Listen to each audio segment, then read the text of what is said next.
Good day, ma'am. My name is Maria Rosa Alba Villegas from your class, EDUC 104, code 79G1.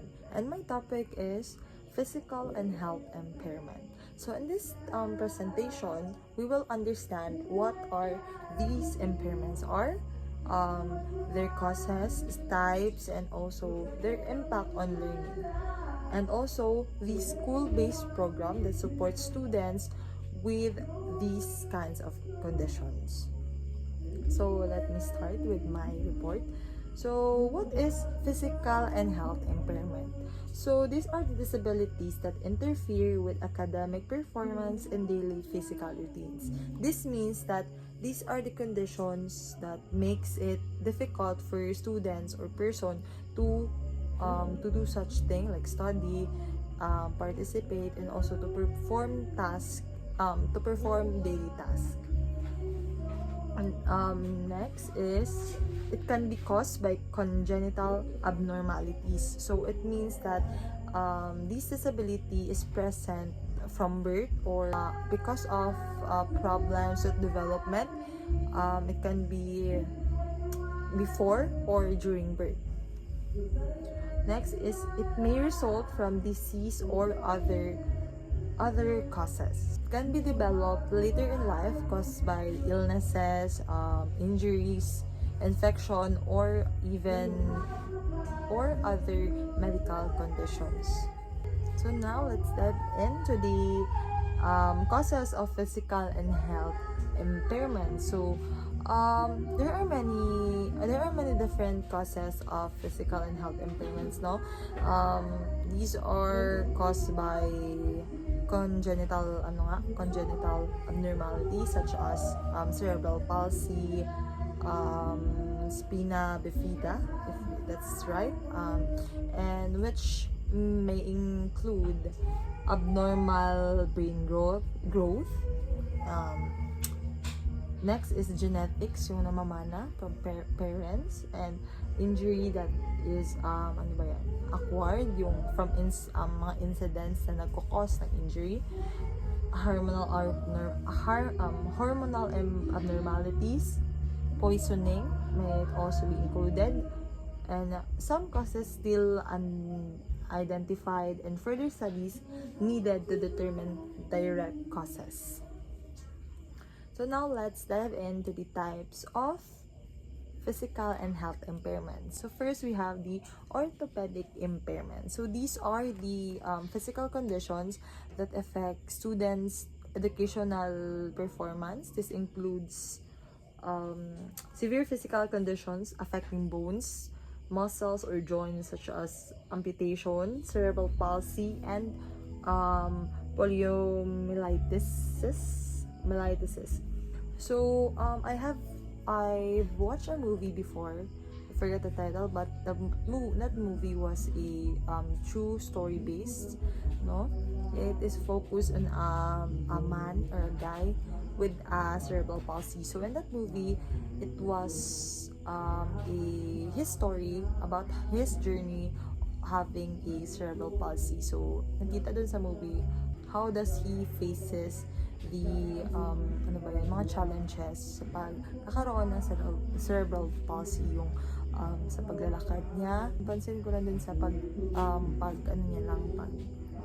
niya, then movement din ng mga kamay niya, and then parang din siya, nahihirapan talaga siya magsalita. Pag magsalita siya parang yung hindi siya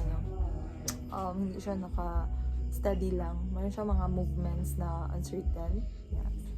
And then, in that movie also, nagpakita din doon kung sino yung mga nag-help sa kanya and paano siya ginaya. Next is traumatic brain injury or TBI. So, traumatic brain injury, it is an acquired brain injury caused by accidents or external force or physical force, like such as accident, The most common example, motorcycle accident, yung mga vehicular accident. Mostly kasi mga motorcycle, yung mga motorista na hindi nag-helmet. Kaya advisable talaga na magsuot ng helmet while driving. So, when they faces that kind of accident, more on kasi pag malakas yung impact, ulo talaga yung tatamaan. So, it is important nga to wear helmet to prevent any accident or traumatic brain injury. So, let's go back to this. So, this TBI is a brain injury caused by an external force nga.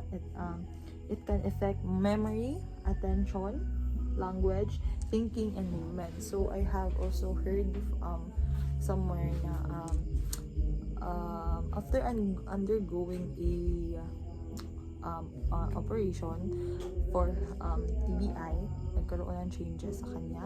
At noon is he is great on communication skills, but then after the operation, nahirapan na siyang mag-speak or nauutal na siya, and then slower na din yung pagpa-process niya ng mga information. So now let's have the third one. So other health impairments are the conditions such as disease, sickle disease, hemophilia, leukemia, asthma, cancer, AIDS, and other acute health problems. So these conditions may limit a student's strength, vitality, alertness, and can negatively impact on their educational performance. So these are the mga different kinds of health naman, yung mga asthma, heart disease. Pag kasi meron ka niyan, hindi ka talaga for example sa PE, if may asthma ka, hindi ka basta-basta makakasali sa mga performance tasks na kailangan mong magpagod kasi mabilis kang mabusan ng hangin. So it does really had a negative impact on your educational performance. So next is the multiple disabilities. So multiple disabilities is a combination of two or more disabilities that cause serious learning difficulties. So it is an example for that is that a combination of impairments such as intellectual disability with blindness or intellectual disability with physical disability. This combination create severe educational needs that cannot be determined or addressed in one impairment only. However, this term does not include deaf blindness. Next is we have now the effects or general effects of these physical and health impairments. So first we have the communication skills. So communication skills, sabi ko ngayon sa TBI, yung after undergoing the operation, may nag-iba na sa kanyang communication skills, diba? Next is the mobility, gross and fine motor skills, speed, strength, vitality, and alertness. So those are naman talaga understandable naman siguro na if you have this kind of conditions, dyan ka talaga maapektuhan. Next is the effects on learning naman. It is more focused on students. So students may have difficulty with view themselves. So it is hard for them to have confidence. No. Next is processing information. So due to their impairments or disabilities, it's hard for them to process information. So yes, they can process information naman, but then they are slower talaga sila. Yes. Next is learn self-help skills. So they needed to be guided sa pag-learn. Next is the participation in classroom activities. So it is difficult for them to participate in such things, lalo na sa mga physical activities kasi nahihirapan sila. For example, yung mga may physical disabilities like cerebral physical disabilities, it is hard for them to do such things because they have that kind of impairments or disabilities. Next is memory and focus their attention and perception. So next is the school-based support program. So these are the interdisciplinary team such as physical therapies, occupational therapies, speech therapies, and yeah. So learners with physical and health impairments or traumatic brain injury need extra support from educators and other health workers. So example, physical therapies, they are there to improve movement and mobility. Occupational therapists naman, they develop fine motor and self-help skills. Third, we have the speech therapist, which is focused naman with communication skills. And many students can still learn in regular classroom support. So, ngayon meron ng mga schools na nag-offer ng special education with na meron na ding mga special educators. Yung mga focus nila is mga children with disabilities.